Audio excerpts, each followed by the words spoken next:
ಸ್ನೇಹಿತರೆ, ಆತ್ಮೀಯರೇ, ಇವತ್ತಿನ ಕಾರ್ಯಕ್ರಮದಲ್ಲಿ ಈ ಕಿರು ಸಂದೇಶ ಭಾಗವಾಗಿ ಅದ್ಭುತ ಒಂದು ಜ್ಞಾನ ತಿಳ್ಕೊಳ್ಳೋಕೆ ಪ್ರಯತ್ನ ಮಾಡೋಣ. ಈಗಾಗಲೇ ನಾವು ಶಿವಂಬು ಚಿಕಿತ್ಸೆ ಬಗ್ಗೆ ಹಲವಾರು ಕ್ಲಾಸಸ್ ಅಲ್ಲಿ ಅನೇಕ ಅಂದ್ರೆ ಅದರಲ್ಲಿರುವಂತ ಆಳವಾದ ಜ್ಞಾನ ತಿಳ್ಕೊಂಡಿದೀವಿ. ಅದರ ಅಭ್ಯಾಸ ಮಾಡ್ತಾ ಇದ್ದೀವಿ. ನಮ್ಮ ಮಿತ್ರರು, ಈ ಸದಸ್ಯರು, ಈ ವೇದಿಕೆಯಲ್ಲಿರುವಂತ ಅನೇಕ ಸದಸ್ಯರು ಅವರ ಅನುಭವಗಳು ಸಹ ಹೇಳ್ತಾ ಬಂದಿದ್ದಾರೆ. ಶಿವಂಬು ಚಿಕಿತ್ಸದ ಅನುಭವಗಳು, ಅದ್ಭುತ ಅನುಭವಗಳು ಹೇಳಿದ್ದಾರೆ. ಅದ್ಭುತ ಹೇಳ್ಬೇಕಂದ್ರೆ ಸಾಧನೆ ಮಾಡ್ತಾ ಇದ್ದಾರೆ ಅಂತ ನಮ್ಗೆ ಅರ್ಥ ಆಗ್ತಾ ಇದೆ. ಯಾಕಂದ್ರೆ ಆ ರೀತಿಯಲ್ಲಿ ಶಿವಂಬು ಚಿಕಿತ್ಸೆ ವ್ಯಾಪ್ತಿಯಾಗಿದೆ ಅಂತ ಹೇಳ್ಬೋದು. ಇವತ್ತಿನ ಕಾರ್ಯಕ್ರಮದಲ್ಲಿ ಇನ್ ಸ್ವಲ್ಪ ಪ್ರಯತ್ನ ಏನ್ ಮಾಡ್ತೀವಿ ಅಂದ್ರೆ, ಈ ಶಿವಂಬು ಚಿಕಿತ್ಸೆದಲ್ಲಿ ಇನ್ ಸ್ವಲ್ಪ ಅಡ್ವಾನ್ಸ್ ಅಂತ ಹೇಳ್ಬೋದು, ಇಲ್ಲಾಂದ್ರೆ ಇನ್ನೊಂದು ಮುಂದಿನ ಸ್ಟೆಪ್ ಅಂತ ಹೇಳ್ಬೋದು.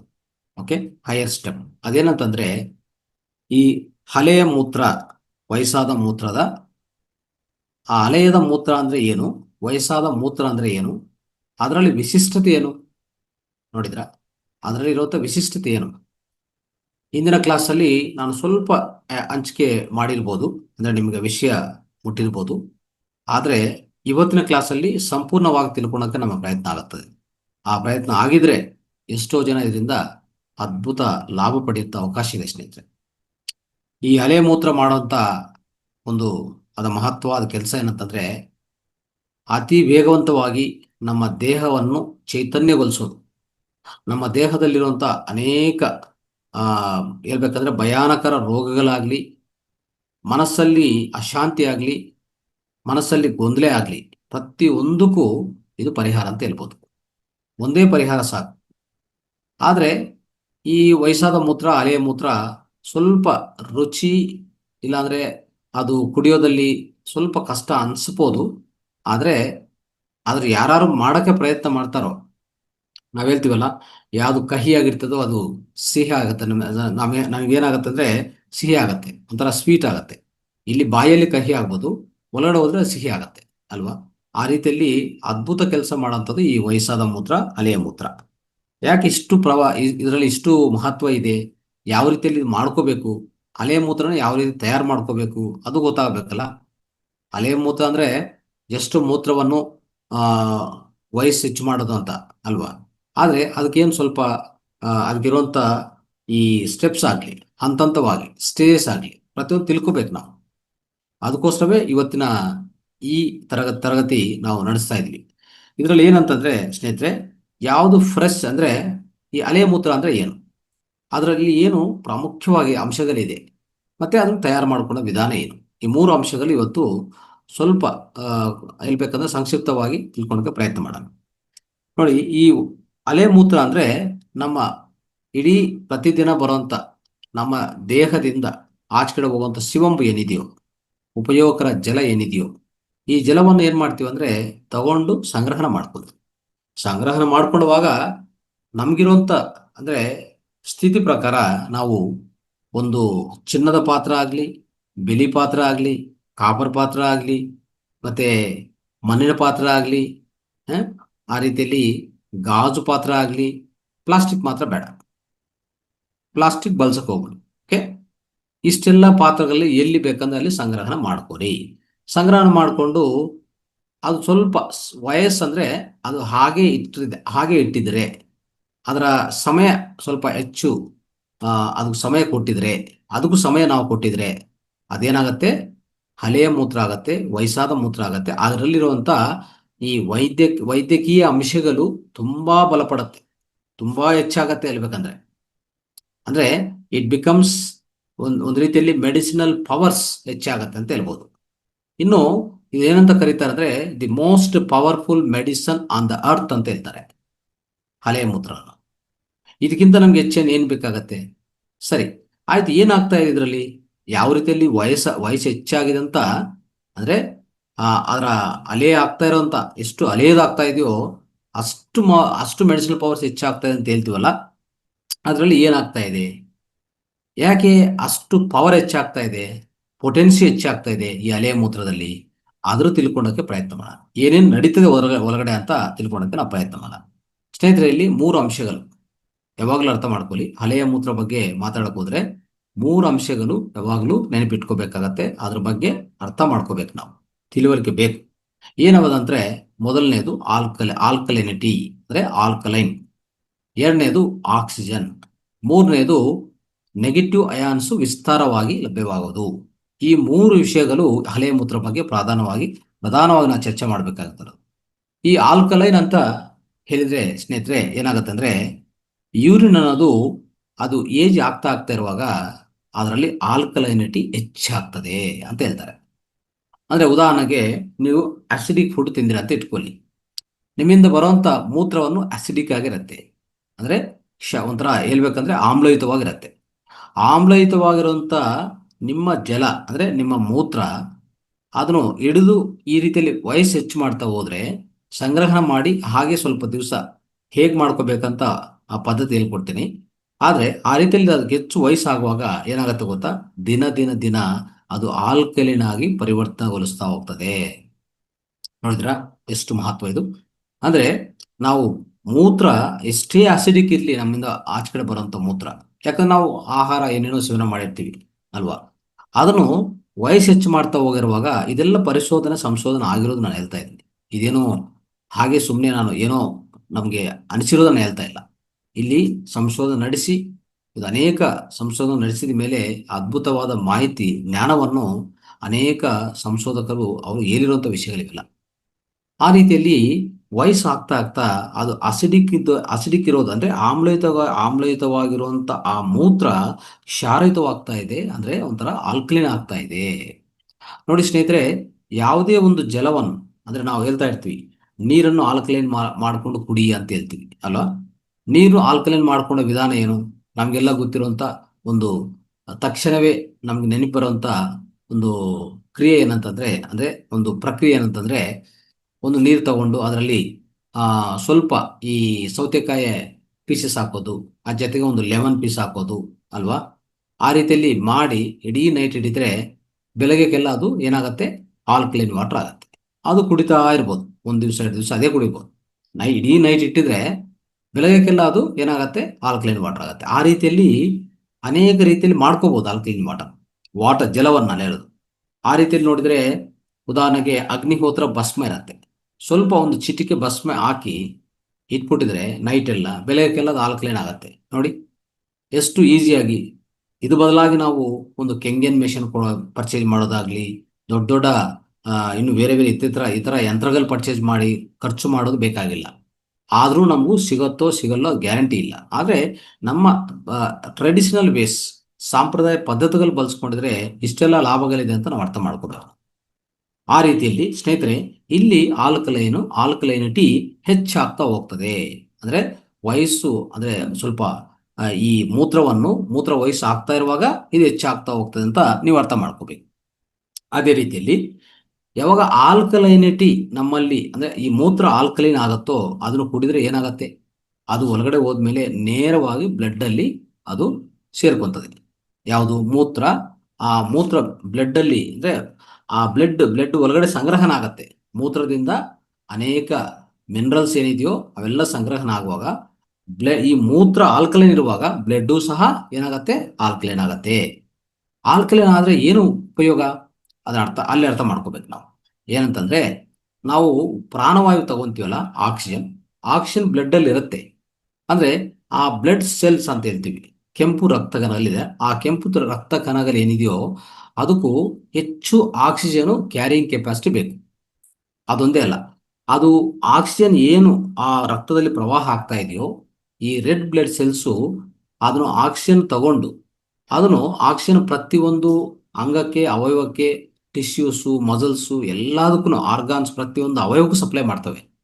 ಆ ಆಕ್ಸಿಜನ್ ಸರಿಯಾದ ರೀತಿಯಲ್ಲಿ ಸಂಗ್ರಹಣ ಆಗಬೇಕು ಪ್ರತಿ ಅವಯವಕ್ಕಂದ್ರೆ ನಮ್ಮ ಬ್ಲಡ್ ಅಲ್ಲಿ ಏನಿರಬೇಕಾಗಿದೆ, ಈ ಬ್ಲಡ್ ಆಲ್ಕಲೈನ್ ಆಗಿರಬೇಕು. ಅಂದ್ರೆ ಅರ್ಥ ಏನಂತಂದ್ರೆ ಆಲ್ಕಲೈನ್ ಅಂತಂದ್ರೆ ಇನ್ನೊಂದು ಅರ್ಥ ಇದೆ ಅಲ್ಲಿ, ಖಂಡಿತ ಅದರಲ್ಲಿ ಹೆಚ್ಚು ನೆಗೆಟಿವ್ ಅಯಾನ್ಸ್ ಇದೆ ಅಂತ ಅರ್ಥ. ಅದು 3ನೇ ಪಾಯಿಂಟ್. ಇಲ್ಲಿ ಮೊದಲನೇದು ಆಲ್ಕಲೈನ್ ಆಗೋದು, ವಯಸ್ಸಾದ ಮೂತ್ರ ಆಲ್ಕಲೈನ್ ಖಂಡಿತ ಆಗತ್ತೆ. ಎರಡನೇದು ಇಂಥ ಆಲ್ಕಲೈನ್ ಮೂತ್ರ ಕುಡಿದ್ರೆ ನಮ್ಮ ದೇಹದಲ್ಲಿ ರಕ್ತದಲ್ಲಿರುವಂಥ ಆಕ್ಸಿಜನು ಸರಿಯಾದ ರೀತಿಯಲ್ಲಿ ಸರಬರಾಗತ್ತೆ. ಪ್ರತಿಯೊಂದು ಸೆಲ್ಗೂ, ಪ್ರತಿಯೊಂದು ಹೇಳ್ಬೇಕಂದ್ರೆ ಟಿಶ್ಯೂಸ್ಗಾಗಲಿ, ಸ್ನಾಯುಗಳಿಗೆ, ಪ್ರತಿಯೊಂದಕ್ಕೂ ಸರಿಯಾದ ರೀತಿಯಲ್ಲಿ ಸಂಗ್ರಹಣ ಆಗಿ ಅಲ್ಲಿ ಒಂಥರ ಹೇಳ್ಬೇಕಂದ್ರೆ ಅಲ್ಲಿ ಸ್ಟೋರ್ ಆಗಿರ್ತದೆ. ಪ್ರತಿಯೊಂದು ಸ್ನಾಯುಗಳು, ಸೆಲ್ಲು ಪ್ರತಿಯೊಂದರಲ್ಲಿ ಹೆಚ್ಚು ಆಕ್ಸಿಜನ್ ಲಭ್ಯವಾಗತ್ತೆ. ಅವಾಗ ಜೀವಂತವಾಗಿರುತ್ತೆ, ಪ್ರತಿಯೊಂದು ಅವಯವ ಚೆನ್ನಾಗಿ ಕೆಲಸ ಮಾಡುತ್ತೆ, ಅನಾರೋಗ್ಯ ಹೋಗಿ ಆರೋಗ್ಯ ಬರುತ್ತೆ. ಈ ರೀತಿಯಲ್ಲಿ ಆಗೋದು ಸ್ನೇಹಿತರೆ, ಈ ರೀತಿಯಲ್ಲಿ ಆಗತ್ತೆ. ಅದಕ್ಕೆ ನಾವು ಆಲ್ಕಲೈನ್ ಅನ್ನೋದು ಅಷ್ಟು ಇಂಪಾರ್ಟೆಂಟ್ ಆಗುತ್ತೆ. ಆಲ್ಕಲೈನ್ ಇಂದ ಹೆಚ್ಚು ಆಕ್ಸಿಜನ್ ಕ್ಯಾರಿಂಗ್ ಕೆಪಾಸಿಟಿ, ಹೆಚ್ಚು ಆಕ್ಸಿಜನ್ ಸಂಗ್ರಹಣ ಕೆಪಾಸಿಟಿ ಬಂದಿದ ಮೇಲೆ ಮೂರನೇದು ಏನಪ್ಪ ಅಂತಂದ್ರೆ ಹೈಯೆಸ್ಟ್ ನೆಗೆಟಿವ್ ಅಯಾನ್ಸ್ ಇರುವಂಥದ್ದು ಈ ಅಲೆ ಮೂತ್ರ. ನೋಡಿ ಸ್ನೇಹಿತರೆ, ಹೈಯೆಸ್ಟ್ ಆಲ್ಕಲೈನ್ ಆಯಿತು, ಹೈಯೆಸ್ಟ್ ಆಕ್ಸಿಜನ್ ಕೆಪಾಸಿಟಿ ಆಯಿತು ಅಲ್ವಾ, ಹೆಚ್ಚು ಆಕ್ಸಿಜನ್ನು ಅಬ್ಸಾರ್ವ್ ಮಾಡ್ಕೊಂತ ಕೆಪಾಸಿಟಿ ಅದು ಈ ಅಲೆ ಮೂತ್ರ ಕೊಟ್ಟು. ಮೂರನೇದು ಏನು ಕೊಡುತ್ತಂದ್ರೆ ಹೈಯೆಸ್ಟ್ ನೆಗೆಟಿವ್ ಅಯಾನ್ಸ್. ಇದೇನಂತ ಕರಿತೀವಿ ನೆಗೆಟಿವ್ ಅಯಾನ್ಸ್ ಅಂದ್ರೆ ಸ್ನೇಹಿತರೆ, ಇದಕ್ಕೆ ಮುಂಚೆ ನಾನು ಅನೇಕ ಕ್ಲಾಸಲ್ಲಿ ಹೇಳ್ತಾ ಬಂದಿದೆ. ಹೈಯೆಸ್ಟ್ ನೆಗೆಟಿವ್ ಅಯಾನ್ಸ್ ಅಂದ್ರೆ ಹೈಯೆಸ್ಟ್ ಎಲೆಕ್ಟ್ರಿಕಲ್ ಚಾರ್ಜ್. ನೋಡಿ, ಹೈಯೆಸ್ಟ್ ಎಲೆಕ್ಟ್ರಿಕಲ್ ಚಾರ್ಜ್ ಅಂದ್ರೆ ಏನು? ನಮ್ಮ ದೇಹದಲ್ಲಿ ಎಲೆಕ್ಟ್ರಿಕಲ್ ಚಾರ್ಜ್ ಎಷ್ಟಿದ್ರೆ ಅಷ್ಟು ಎಲೆಕ್ಟ್ರಿಕ್ ಕರೆಂಟು ಅಂದ್ರೆ ವಿದ್ಯುತ್ ಶಕ್ತಿ ಉತ್ಪನ್ನ ಆಗಿ ವಿದ್ಯುತ್ ಶಕ್ತಿ ನಮ್ಮ ದೇಹದಲ್ಲಿ ಪ್ರವಾಹ ಆಗ್ತಾ ಇರ್ತದೆ. ಅದರಿಂದ ಏನು ಸಿಗತ್ತೆ? ಪ್ರತಿಯೊಂದು ಅವಯವಕ್ಕೆ ಬೇಕಾಗಿರೋದು ಎಲೆಕ್ಟ್ರಿಕಲ್ ಎನರ್ಜಿ, ಅಂದ್ರೆ ಆ ವಿದ್ಯುತ್ ಶಕ್ತಿ ಬೇಕು ಪ್ರತಿಯೊಂದು ಅವಯವ ಕೆಲಸ ಮಾಡ್ಬೇಕಂದ್ರೆ. ಅದು ಎಲ್ಲಿಂದ ಬರುತ್ತೆ ಅಂದ್ರೆ ಈ ನೆಗೆಟಿವ್ ಅಯಾನ್ಸ್ ಇಂದ ಬರುತ್ತೆ. ಹೆಚ್ಚು ನೆಗೆಟಿವ್ ಅಯಾನ್ಸ್ ಇದ್ರೆ ಹೆಚ್ಚು ಎಲೆಕ್ಟ್ರಿಕಲ್ ಎನರ್ಜಿ ಇದೆ ಅಂತ ಅರ್ಥ. ಹೆಚ್ಚು ಎಲೆಕ್ಟ್ರಿಕಲ್ ಎನರ್ಜಿ ಅಂದ್ರೆ ಏನು? ಹೆಚ್ಚು ವಿದ್ಯುತ್ ಪ್ರವಾಹ ಇದೆ ಅಂತ ಅರ್ಥ. ಹೆಚ್ಚು ವಿದ್ಯುತ್ ಪ್ರವಾಹ ಏನು ಇರುತ್ತೆ ಇದ್ರೆ ಏನಾಗುತ್ತೆ? ಹೆಚ್ಚು ವೋಲ್ಟೇಜ್ ಇರುವಾಗ ಏನಾಗುತ್ತೆ? ಹೆಚ್ಚು ಕರೆಂಟ್ ಇರುವಾಗ ಏನಾಗುತ್ತೆ? ಪ್ರತಿಯೊಂದು ಬ್ರೈನ್ ಇಂದ ಕೆಳಗಡೆವರೆಗೂ ಪ್ರತಿಯೊಂದು ಅವಯವ ಅದ್ಭುತ ಕೆಲಸ ಮಾಡುತ್ತೆ. ಆರೋಗ್ಯ ಬರುತ್ತೆ. ಯಾವುದೇ ಅಲ್ಲಿ ಸತ್ತೋಗಿರೋಂಥ ಅಂದ್ರೆ ಒಂಥರ ಡೆಡ್ ಸೆಲ್ಸು ಯಾವುದೇ ಇದ್ರೂ ಪರವಾಗಿಲ್ಲ, ಅವೆಲ್ಲ ಪುನರ್ ನಿರ್ಮಾಣ ಆಗಿ ಪುನರ್ಚೇತನ ಆಗಿ ಮತ್ತೆ ಕೆಲಸ ಮಾಡೋದು ಪ್ರಾರಂಭ ಆಗತ್ತೆ. ಅವಾಗ ಕ್ಯಾನ್ಸರ್ ಇರಲಿ, ಹೆಡ್ಡೇಕ್ ಇರಲಿ, ಸಣ್ಣದಿಂದ ದೊಡ್ಡ ಕಾಯಿಲೆಗಳು, ಅನೇಕ ತೀವ್ರವಾದ ಅಂದ್ರೆ ತೀವ್ರ ಕಾಯಿಲೆಗಳಾಗಲಿ, ಭಯಾನಕರ ಕಾಯಿಲೆಗಳಾಗಲಿ ಪ್ರತಿಯೊಂದು ವಾಸಿ ಆಗುತ್ತೆ. ನೋಡಿ, ಇಂಥ ಅದ್ಭುತ ಕೆಲಸ ಆಗುತ್ತೆ ಸ್ನೇಹಿತರೆ. ಈಗ ಇನ್ನೊಂದೇನೆಂದ್ರೆ ನಮ್ಮ ದೇಹವೇ ಒಂಥರ ಹೇಳ್ಬೇಕಂದ್ರೆ ಸಮೃದ್ಧಿ ಶಕ್ತಿ ಯಂತ್ರ. ಇದು ಸಮೃದ್ಧಿವಾಗಿ ಹೇರಳವಾದ ಅಂದ್ರೆ ಹೇಳ್ಬೇಕಂದ್ರೆ ಇದು ಯಾವ ರೀತಿಯಲ್ಲಿ ಇರ್ತದೆ ಅಂದ್ರೆ ಒಂದು ರೀತಿಯಲ್ಲಿ ಹೇರಳವಾದ ಶಕ್ತಿ ಯಂತ್ರ. ಇದು ಹೇಳ್ಬೇಕಂದ್ರೆ ಸಮೃದ್ಧಿ ಶಕ್ತಿ ಯಂತ್ರ. ಇಷ್ಟು ಸಮೃದ್ಧಿವಾದ ಶಕ್ತಿ ಕೊಡುವಂಥದ್ದೇ ಈ ಅಲೆಯ ಮೂತ್ರ ಅರ್ಥ ಮಾಡ್ಕೊಳ್ಳಿ. ಈ ವಯಸ್ಸಾದ ಮೂತ್ರ. ಅದಕ್ಕೋಸ್ಕರ ಸ್ನೇಹಿತರೆ, ಇದನ್ನು ಯಾವುದೇ ರೀತಿಯಲ್ಲಿ ನಾವು ಇದ್ರ ಬಗ್ಗೆ ತಿಳ್ಕೊಂಡು ಇದನ್ನು ನಾವೆಲ್ಲ ಪಾಲನೆ ಮಾಡೋಕ್ಕೆ ಪ್ರಯತ್ನ ಮಾಡೋಣ. ಅಂದರೆ ಈ ಏಜ್ಡ್ ಯೂರಿನ್ ಇಷ್ಟೆಲ್ಲ ನಮಗೆ ಇನ್ಸ್ಟೆಂಟ್ ಎನರ್ಜಿ ಕೊಡುತ್ತೆ, ಇನ್ಸ್ಟೆಂಟ್ ಹೈ ಎನರ್ಜಿ ಕೊಡುತ್ತೆ ದೇಹಕ್ಕೆ. ಅದರಿಂದ ನಮಗೆ ಏನಾಗುತ್ತೆ? ಒಂದು ಸಂತೋಷ, ದೇಹದ ಆರೋಗ್ಯ, ಮತ್ತು ನಮ್ಮ ಬ್ರೆತ್ ಏನಿದೆಯೋ ಶ್ವಾಸ ನಿಧಾನವಾಗೋದು, ಇದೆಲ್ಲ ಆಗತ್ತೆ. ಒಂಥರ ಇನ್ಸ್ಟೆಂಟ್ ಜಾಯ್ ಅಂತ ಹೇಳ್ಬೋದು, ಬ್ಲಿಸ್ಫುಲ್ ಬಾಡಿ ಅಂತ ಹೇಳ್ಬೋದು. ಒಂದು ರೀತಿಯಲ್ಲಿ ನಮ್ಮ ದೇಹದಲ್ಲಿ ಆನಂದ ಹಾಗೆ ಸಿಗ್ಬಿಡ್ತದೆ, ಅಷ್ಟು ಬೇಗ ಸಿಗ್ಬಿಡ್ತದೆ. ಅದು ಕುಡಿಯುವಾಗ ಸ್ವಲ್ಪ ಕಷ್ಟ, ಯಾಕಂದರೆ ಅಲೆಯ ಮೂತ್ರ ಹೆಂಗಿರುತ್ತೆ, ಸ್ವಲ್ಪ ಡಿಸ್ಕಂಫರ್ಟ್ ಆಗಿರ್ಬೋದು. ಆದರೆ ಯಾರು ಪ್ರಯತ್ನ ಮಾಡಿರ್ತಾರೋ ಅವ್ರಿಗೆ ಸಿಗೋಂಥ ಶಕ್ತಿ, ಅವರ ದೇಹ ಉತ್ತೇಜಿತ ಆಗೋದಾಗ್ಲಿ, ಪ್ರಚೋದನ ಇಲ್ಲಿ ಬೇಕಂದ್ರೆ ಚೇತನಾತ್ಮಕವಾಗಿ ಚೈತನ್ಯ ಹೆಚ್ಚಾಗೋದು ಖಂಡಿತ ನೀವು ಅನುಭವಿಸ್ಬೋದು. ಅದು ಅಲೆ ಮೂತ್ರದಿಂದ ಸಾಧ್ಯ ಆಗತ್ತೆ ಅಂತ ನಾನು ಹೇಳ್ತಾ ಇದ್ದೀನಿ. ಅದಕ್ಕೋಸ್ಕರ ಸ್ನೇಹಿತರೆ, ಇಂಥ ಪವರ್ಫುಲ್ ಮೆಕ್ಯಾನಿಸಮ್ ನಡೆಯುವಂಥದ್ದು ಈ ಅಲೆ ಮೂತ್ರದಲ್ಲಿ. ಮತ್ತು ಇಂಥ ಪವರ್ಫುಲ್ ಮೆಕ್ಯಾನಿಸಮ್ ನಡೆಯುವಾಗ ಈ ಅಲೆ ಮೂತ್ರವನ್ನು ಇವತ್ತಿನ ಕ್ಲಾಸಲ್ಲಿ ಹೇಗೆ ತಯಾರು ಮಾಡ್ಕೊಳ್ಳೋದು ನೋಡೋಣ. ಒಂದು 5 ಸ್ಟೆಪ್ಸ್ ಇದೆ, 5 ಹಂತಗಳಲ್ಲಿ ನಾನು ಹೇಳ್ತಾ ಹೋಗ್ತೀನಿ. ಪ್ರತಿಯೊಬ್ಬರು ಇದನ್ನು ನೋಟ್ ಮಾಡಿಕೊಂಡು ಮತ್ತೆ ವಿಡಿಯೋನ ಪದೇ ಪದೇ ನೋಡಿ ನೀಟಾಗಿ ತಯಾರು ಮಾಡಿಕೊಂಡು ಆ ರೀತಿಯಲ್ಲೇ ಇದನ್ನು ಅಳವಡಿಸ್ಕೊಳ್ಳಿ. ಮೊದಲನೇ ಸ್ಟೆಪ್ ಸ್ನೇಹಿತರೆ, ಹಳೆಯ ಮೂತ್ರವನ್ನು ತಯಾರು ಮಾಡಿಕೊಳ್ಳೋ ವಿಧಾನದಲ್ಲಿ ಮೊದಲನೇ ಸ್ಟೆಪ್ ಆಗಿ ಏನಂತಂದ್ರೆ, ಈಗಾಗಲೇ ಹೇಳ್ತಾ ಇದ್ದಾನೆ, ಫ್ರೆಶ್ ಯೂರಿನ್ ಅಂದ್ರೆ ತಾಜಾ ಮೂತ್ರವನ್ನು ಸಂಗ್ರಹಣೆ ಮಾಡುವಾಗ ಎಂಥ ಪಾತ್ರಗಳು ಬಳಸಬೇಕಂತ ಈಗಾಗಲೇ ನಾನು ಹೇಳಿದೆ. ಆ ರೀತಿಯಲ್ಲಿ ಒಂದು ಪಾತ್ರವನ್ನು ತಗೊಂಡು ಪ್ಲಾಸ್ಟಿಕ್ ಅನ್ನು ಬಳಸಕ್ಕೆ ಹೋಗ್ಬಿಡಿ. ಅದರಲ್ಲಿರುವಂಥ ನ್ಯಾನೋ ಪಾರ್ಟಿಕಲ್ಸು ಮತ್ತೆ ಮೂತ್ರದಲ್ಲಿ ಮಿಕ್ಸ್ ಆಗಿ ನಿಮ್ಮ ಸಣ್ಣ ಕರ್ಲು ಒಳಗಡೆ ಹೋಗಿ ಅನೇಕ ತೊಂದರೆಗಳು ಕೊಡುತ್ತೆ. ಆ ರೀತಿಯಲ್ಲಿ ಅದು ಮಾಡಬಾರ್ದು. ಅದಕ್ಕೆ plastic is to be avoided. ಅವಾಗ ತಾಜಾ ಮೂತ್ರವನ್ನು ತಗೊಂಡು ಈ ರೀತಿಯಲ್ಲಿ ಸಂಗ್ರಹಣೆ ಮಾಡಿ ಹಾಗೆ ಇಡಬೇಕಾಗತ್ತೆ. ಫಸ್ಟ್ ಮೊದಲನೇ ಸ್ಟೆಪ್ಪು, ತಾಜಾ ಮೂತ್ರವನ್ನು ಒಂದು ಪಾತ್ರದಲ್ಲಿ ತಗೊಂಡೋದು. ಎಂಥ ಪಾತ್ರ ಅಂತ ನಾನು ಹೇಳಿದ್ದೀನಿ, ಅದು ಮೊದಲನೇ ಸ್ಟೆಪ್. ಎರಡನೇ ಸ್ಟೆಪ್ ಏನಾಗುತ್ತಂದ್ರೆ, ಈ ರೀತಿಯಲ್ಲಿ ಸಂಗ್ರಹಣೆ ಮಾಡುವಂಥ ಮೂತ್ರವನ್ನು ಅದು ಏಜ್ ಆಗಕ್ಕೆ ಬಿಡಬೇಕು. ಏಜ್ ಆಗಿ ಬಿಡಬೇಕಂದ್ರೆ ಏನು ಮಾಡಬೇಕದು ಅಂತಂದ್ರೆ, ಅದರ ಮೇಲಿರುವಂಥ ಕ್ಯಾಪ್ ಇದೆಯಲ್ಲ, ನೀವು ಮುಚ್ಚಬೇಕಂತ ಮುಚ್ಚಲಿಕ್ಕೆ ಇದೆಯಲ್ಲ, ಆ ಮುಚ್ಚಲಿಕ್ಕೆ ಹೆಂಗಿರ್ಬೇಕಂದ್ರೆ ತುಂಬ ಟೈಟ್ ಆಗಿರಬಾರ್ದು. ಆದಷ್ಟು ಸ್ವಲ್ಪ ಗಾಳಿ ಒಳಗಡೆ ಹೋಗೋದು ಹೊರಗಡೆ ಬರೋವಂಥದ್ದು, ಅದು ದಾರಿ ಕೊಡ್ಬೇಕು ನಾವು. ಅಂದ್ರೆ ಗಾಳಿ ಒಳಗಡೆ ಹೋಗ್ತಾ ಹೊರಗಡೆ ಬರತ್ತಂತ ಆ air tight, full air tight ಮಾಡಬಾರ್ದು, ಸ್ವಲ್ಪ ಲೂಸ್ ಆಗಿಡಿ. ಇಲ್ಲ ಪೂರ್ತಿ ಓಪನ್ ಆಗಿರ್ತೀರಿ ಅಂದ್ರೆ ಅದನ್ನು ಓಕೆ, ನೋ ಪ್ರಾಬ್ಲಮ್. ಇಲ್ಲ ಅಂದ್ರೆ ಸೊ ಇನ್ನೊಂದು ಸನ್ ಲೈಟ್ ಅಂದ್ರೆ ಅಂದ್ರೆ ನಮ್ಮ ಸೂರ್ಯನ ಕಿರಣಗಳು ಸ್ವಲ್ಪ ಸೋಂಗ್ತಾ ಇರಬೇಕು. ಅದನ್ನು ಸಹ ನಾನು ಇಂದಿನ ಕ್ಲಾಸಲ್ಲಿ ಹೇಳಿದ್ದೀನಿ. ದಯವಿಟ್ಟು ಈ ಸೂರ್ಯನ ಬೆಳಕು ಮತ್ತೆ ಗಾಳಿ ಒಳಗಡೆ ಹೋದು ಹೊರಗಡೆ ಬರುವಂತ ಆ ರೀತಿಯಲ್ಲಿ ನೀವು ಆ ಆ ಪಾತ್ರದ ಮೇಲೆ ಇರುವಂತ ಆ ಕವರ್ ಏನಿರ್ತದೆ ಅದನ್ನು ಅಡ್ಜಸ್ಟ್ ಮಾಡ್ಕೊಳ್ಳಿ. ಆ ರೀತಿಯಲ್ಲಿ ಮಾಡ್ಕೊಂಡ್ರೆ ಅದು ಅವಾಗ ಹಾಗೆ ಬಿಟ್ರೆ ಅದು ಏಜ್ ಆಗ್ತಾ ಹೋಗ್ತದೆ. ಮೂರನೇ ಸ್ಟೆಪ್ ಏನಂದ್ರೆ ಒಂದು 4 ದಿವಸ ಕಾಲ ವೆಯ್ಟ್ ಮಾಡಿ. ನಾವೆಲ್ಲದು ಅಂದ್ರೆ ಕನಿಷ್ಠ ಪಕ್ಷ ಅಂದ್ರೆ ಒಂದು 4 ದಿವಸ ಕಾಲ. 4 ದಿವಸ ಕಾಲ ವೆಯ್ಟ್ ಮಾಡುವಾಗ ಏನಾಗುತ್ತಂದ್ರೆ ಆ 4 ದಿವಸ ಕಾಲದಲ್ಲಿ ನೀವು ಒಂದು ಪ್ರಯತ್ನ ಮಾಡ್ಬೋದು. ಅದು ಹೇಳ್ತೀನಿ. 4 ದಿವಸ ಕಾಲ ವೆಯ್ಟ್ ಮಾಡಿ ನೋಡಿದ್ರೆ ಅದು ಮೊದಲನೇ ಮೂತ್ರ ಸಂಗ್ರಹಣ ಮಾಡುವಾಗ ಅದು ಅಸಿಡಿಕ್ ಇದ್ರೂ 4 ದಿವಸ ಆದ್ಮೇಲೆ ಅದು ಆಲ್ಕಲೈನ್ ಆಗುತ್ತೆ ನೋಡಿ. ಈ ರೀತಿಯಲ್ಲಿ ಸ್ನೇಹಿತರೆ, ಸೊ ಆಲ್ಕಲೈನ್ ಆಗಿ ಒಂಥರ ಉನ್ನತ ಮಟ್ಟದ ಶಕ್ತಿ ಬರುತ್ತೆ ಅದಕ್ಕೆ, ಅಂದ್ರೆ ಸೂಪರ್ ಪೊಟೆನ್ಷಿಯಲ್ ಆಗ್ಬಿಡ್ತದೆ ಅಂತ ಹೇಳ್ಬೋದು. ಆ ರೀತಿಯಲ್ಲಿ ಆಗತ್ತೆ. ನಿಮಗೆ ಸಮಯ ಇದ್ರೆ, ತಾಳ್ಮೆ ಇದ್ರೆ ಸ್ವಲ್ಪ ಶ್ರಮ ಆಗ್ಬೋದು. ಅದನ್ನು ಇನ್ನು ಸ್ವಲ್ಪ ಹೆಚ್ಚು ಕಾಲ ಇಟ್ಟಿದ್ರೆ, 1 ವಾರದಿಂದ ಮೂರು ವಾರಗಳು ಇಟ್ಟಿದ್ರೆ ಅದು ಇನ್ನೂ ಬಲವಾಗತ್ತೆ. ಇನ್ನೂ ಅದ್ಭುತವಾದ ರೀತಿಯಲ್ಲಿ ಆಲ್ಕಲೈನ್ ಆಗೋದೇ ಅಲ್ಲ, ಇನ್ನೂ ಹೆಚ್ಚು ಬಲವಾಗತ್ತೆ ಅಂತ ನಾನು ಹೇಳ್ತೀನಿ. ಇದು 3ನೇ ಸ್ಟೆಪ್ ಸ್ನೇಹಿತರೆ. 4ನೇ ಸ್ಟೆಪ್ ಏನಂದ್ರೆ ಈ ನೀರನ್ನು ನಾವು ಯಾವುದು ಈ ರೀತಿಯಲ್ಲಿ ಸಂಗ್ರಹಣ ಮಾಡ್ಕೊಂಡಿದ್ದೀವೋ ಅಲೆ ಮೂತ್ರವನ್ನು ಒಂದು 4 ದಿವಸ ಆದ್ಮೇಲೆ, 1 ವಾರ ಇಲ್ಲ 2 ವಾರ 3 ವಾರ ಆದ್ಮೇಲೆ ಅಂತ ಇಟ್ಕೊಳ್ಳಿ, ಅವಾಗ ಕುಡಿಯೋದು ಪ್ರಾರಂಭಿಸಬೇಕು. ಯಾವ ರೀತಿಯಲ್ಲಿ ಕುಡಿಯಬೇಕಂತಂದ್ರೆ ಇದು ತುಂಬಾ ಅನ್ಕಂಫರ್ಟಬಲ್ ಅಂತ ಅನಿಸ್ತದೆ ಕುಡಿಯೋಕ್ಕೆ. ಇದು ಒಂದೇ ಸರಿ ಕುಡಿದ್ರೂ ತುಂಬಾ ಸ್ಟ್ರಾಂಗ್, ಇದಕ್ಕೋಸ್ಕರ ಅದು ನಿಮಗೆ ಕಷ್ಟ ಆಗತ್ತೆ. ಅವಾಗ ಏನು ಮಾಡ್ಬೇಕು ನಾವು, ಗುಟಿಕೆ ಕೂತ್ಕೊಂಡು ನಿಧಾನವಾಗಿ ಗುಟಿಕೆ ಎಷ್ಟು ಸಾಧ್ಯವಾದರೆ 1 ಲೋಟೆ, ಉದಾಹರಣೆಗೆ ಬೆಳಗ್ಗೆ ಸಾಯಂಕಾಲ 1 ಲೋಟೆ ನಿಮ್ಗೆ ಅನುಕೂಲ ಆದರೆ ಆ ರೀತಿಯಲ್ಲಿ ಕುಡಿಯೋದು ಪ್ರಾರಂಭಿಸಿ. ಅವಾಗ ಅಂದ್ರೆ ಟೇಸ್ಟ್ ಅಂತೂ ಅಷ್ಟು ಗ್ರೇಟ್ ಆಗಿರಲ್ಲ. ಅವಾಗ ಏನಂತಂದ್ರೆ ಬಟ್ ಒಂದೇನಂದ್ರೆ ಕುಡಿದ ಮೇಲೆ ನಿಮ್ಗೆ ಗೊತ್ತಾಗತ್ತೆ, ಗುಟಿಕೆ ಕುಡಿದ ಮೇಲೆ ಟೇಸ್ಟ್ ಅಷ್ಟು ಗ್ರೇಟ್ ಇರಲ್ಲ. ಆದರೂ ಕುಡಿದ ತಕ್ಷಣವೇ ನಿಮ್ಗೆ ಬರುವಂಥ ಶಕ್ತಿ ಇದೆ ನೋಡಿ, ಅದನ್ನು ನೀವು ಕಂಡಿಡ್ಬೋದು. ಅದ್ಭುತ ಚೈತನ್ಯ ನಿಮಗೆ ದೇಹಕ್ಕೆ ಸಿಗ್ತಾ ಹೋಗ್ತದೆ. ಇನ್ಸ್ಟೆಂಟ್ ಅಂತ ಹೇಳ್ಬೋದು ಸ್ನೇಹಿತರೆ. ನಿಮ್ಮ ಬ್ರೆತ್ತು ತುಂಬಾ ಸ್ಲೋ ಆಗ್ತದೆ. ನಿಮ್ಮ ಬ್ರೆತ್ತು ತುಂಬಾ ಅಂದ್ರೆ ಈ ಶ್ವಾಸ ತುಂಬಾ ನಿಧಾನವಾಗತ್ತೆ ನೋಡಿ. ಶ್ವಾಸ ಎಷ್ಟು ನಿಧಾನವಾಗತ್ತೋ ಅಷ್ಟು ನಮಗೆ ಲಾಂಗೆವಿಟಿ ಸಿಗತ್ತೆ, ಅಂದ್ರೆ ಏನು, ದೀರ್ಘಾಯುಷ್ ಸಿಗತ್ತೆ ಅಲ್ವಾ. ಇದೆಲ್ಲ ಗೊತ್ತಿರೋ ವಿಷಯ. ಏನಂತಂದ್ರೆ ಭಗವಂತರು ಪ್ರತಿಯೊಬ್ಬರನ್ನು ಭೂಮಿ ಮೇಲೆ ಕಲಿಸುವಾಗ, ನಾವು ಇಲ್ಲಿ ಜನ್ಮ ತಗೊಂಡವಾಗನೇ ಪ್ರತಿಯೊಬ್ಬರು ಇಷ್ಟು ಶ್ವಾಸಗಳಂತ ತಗೊಂಡ್ ಬರ್ತೀವಿ ನಾವು. ನಮಗೆ ಬ್ರೆತ್ ಬ್ಯಾಂಕ್ ಅಂತ ಕರಿತೀವಿ ನಾವು. ಇಷ್ಟು ಶ್ವಾಸಗಳಂದ್ರೆ ಅಷ್ಟು ಶ್ವಾಸಗಳಾದ್ಮೇಲೆ ನಾವು ಈ ದೇಹವನ್ನು ಮತ್ತೆ ವಾಪಸ್ಸು ಈ ಪಾಂಚಭೌತಿಕ ದೇಹವನ್ನು ಇಲ್ಲಿ ಮತ್ತೆ ಸಮರ್ಪಣೆ ಮಾಡಿ ಹೋಗ್ಬೇಕು ನಾವು ವಾಪಸ್.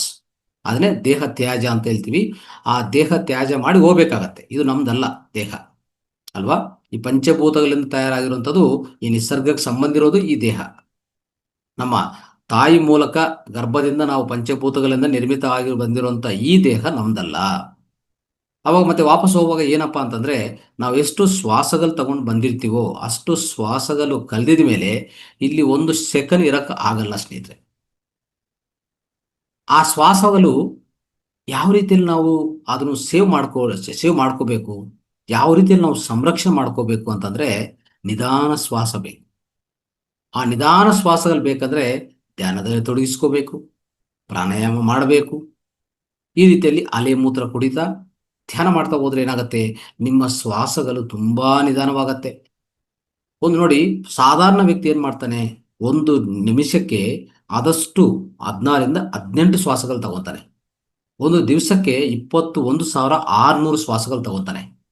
ಒಂದು ಧ್ಯಾನಿ, ಒಂದು ಅಲೆ ಮೂತ್ರ ಕುಡಿಯೋರು ಮತ್ತೆ ಒಂದು ಧ್ಯಾನಿಯಾಗಿ ಅವ್ರು ಎಷ್ಟು ಶ್ವಾಸಗಳು ತಗೊಂತಾನೆ, ಒಂದು 3 ರಿಂದ 4, 4 ರಿಂದ 5, 5 ರಿಂದ 6 ಶ್ವಾಸ ಇಷ್ಟೇ ತಗೊಳ್ಳೋದು. ಈಗ ಟಾರ್ಟಾಯ್ಸ್ ನಮಗೆಲ್ಲ ಗೊತ್ತಿರೋ ವಿಷಯ. ಆಮೆ ಅದೇನ್ ಮಾಡುತ್ತೆ, ಅತಿ ಕಡಿಮೆ ಶ್ವಾಸಗಳು ತಗೊಂಡ ಮುಖಾಂತರ ಯಾವಾಗ ಬೇಕೋ ಅಷ್ಟು ಅವಾಗಲೇ ಅದ ಇಂದ್ರಿಯಗಳನ್ನು ಉಪಯೋಗಿಸ್ತದೆ. ಇಲ್ಲಾಂದ್ರೆ ಇಂದ್ರಿಯಗಳನ್ನು ಮುಡಿಸ್ಕೊಂತದೆ, ಒಂಥರ ಸಂಕೋಚ ಮಾಡ್ಕೊಂತದೆ. ಆ ರೀತಿಯಲ್ಲಿ ಮಾಡ್ಕೊಳ್ಳುವಾಗ ಅದ ದೀರ್ಘಕಾಲ ಬದುಕ್ತಾ ಇದೆ. ಅದೇ ರೀತಿಯಲ್ಲಿ ಸ್ನೇಹಿತರೆ, ನಮ್ಗಿರುವಂಥ ಇಂದ್ರಿಯಗಳನ್ನು ಹೆಚ್ಚು ಬಳಸ್ಕೋಬಾರ್ದು. ಹೆಚ್ಚು ಬಳಸ್ಕೊಂಡದೆಲ್ಲ ಏನಾಗತ್ತಂದ್ರೆ ನಮ್ಮ ಶ್ವಾಸಗಳು ಖರ್ಚಾಗ್ತಾನೆ ಇರ್ತವೆ. ಯಾಕಂದ್ರೆ ನಿಮ್ಮ ದೇಹದಲ್ಲಿ ಪ್ರತಿ ಇಂದ್ರಿಯ ಕೆಲಸ ಮಾಡಬೇಕಂದ್ರೂ, ಪ್ರತಿ ಕಾರ್ಯಕ್ಕೆ, ಪ್ರತಿ ಕ್ರಿಯಕ್ಕೆ ಬೇಕಾಗಿರೋದು ಪ್ರಾಣವಾಯು. ನಾವೆಷ್ಟು ಕೆಲಸ ಹೆಚ್ಚು ಮಾಡ್ತೀವೋ, ಕೆಲಸ ಮಾಡಬಾರ್ದು ಅಂತ ಹೇಳ್ತಾ ಇಲ್ಲ, ಕೆಲಸ ಮಾಡೋ ಸಮಯದಲ್ಲಿ ಅತ್ಯುನ್ನತವಾಗಿ ಮಾಡಿ. ಆದರೆ ಯಾವಾಗ ನೀವು ಆ ಕೆಲಸ ಬಿಟ್ಟು ಮತ್ತೆ ಈ ಕಡೆ ಬರ್ತಿರೋ, ಅಂದರೆ ಆಧ್ಯಾತ್ಮಿಕ ಕ್ರಿಯೆಗಳಿಗೆ ಬರ್ತಿರೋ, ಅವಾಗ ಸಂಪೂರ್ಣವಾಗಿ ಮೌನದಲ್ಲಿ ತೊಡಗಿಸ್ಕೋಬೇಕಾಗತ್ತೆ, ಇಂದ್ರಿಯಗಳನ್ನು ಸಂಕೋಚ ಮಾಡ್ಕೋಬೇಕಾಗತ್ತೆ, ಶಕ್ತಿಯನ್ನು ಸಂಗ್ರಹಣ ಮಾಡ್ಕೋಬೇಕಾಗತ್ತೆ. ಪ್ರಾಣಶಕ್ತಿ ಖರ್ಚು ಮಾಡಬಾರ್ದು, ಪ್ರಾಣವಾಯುವಿನ ಹೆಚ್ಚು ಖರ್ಚು ಮಾಡಬಾರ್ದು, ಪ್ರಾಣವಾಯು ನಿಧಾನವಾಗಿ ತಗೋಬೇಕು. ಈ ರೀತಿಯಲ್ಲಿ ಮಾಡಿಕೊಂಡ್ರೆ ನಿಮ್ಮ ವಯಸ್ಸು, ಅಂದರೆ ನಿಮ್ಮ ಲಾಂಗೆವಿಟಿ, ದೀರ್ಘಕಾಲ ವ್ಯವಧಿ ನಮಗೆ ಸಿಗ್ತದೆ ಸ್ನೇಹಿತರೆ. ಈಗಾಗಲೇ ಹೇಳ್ತಾ ಇದೆ, ಭೌತಿಕ ಅಮರತ್ವ ಅಂದರೆ ಭೌತಿಕ ಅಮರತ್ವದಲ್ಲಿ ಇದು ಒಂದು ಪ್ರಧಾನ ಪಾತ್ರ ಪೋಷಿಸ್ತದೆ ಸ್ನೇಹಿತರೆ. ಅಲೆ ಮೂತ್ರ ಅನ್ನೋದು ಭೌತಿಕ ಅಮರತ್ವಕ್ಕೆ ತುಂಬಾ ತುಂಬಾ ಸಹಾಯ ಆಗತ್ತೆ. ಅರ್ಥ ಮಾಡ್ಕೊಳ್ಳಿ. ನಾನು 300 ವರ್ಷ 400 ವರ್ಷ ನಾನು ಬದುಕಬೇಕಂದ್ರೆ ನಿಮ್ಗೆ ಬೇಕಾಗಿರೋದು ಏನು?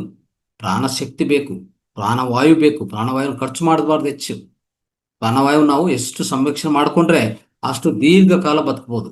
ಉದಾಹರಣೆಗೆ ಋಷಿ ಮುನಿಗಳು 300 ವರ್ಷ 400 ವರ್ಷ ಹೇಗೆ ಬದುಕ್ತಾರೆ, ಹೇಗೆ ಜೀವನ ಮಾಡ್ತಾರೆ?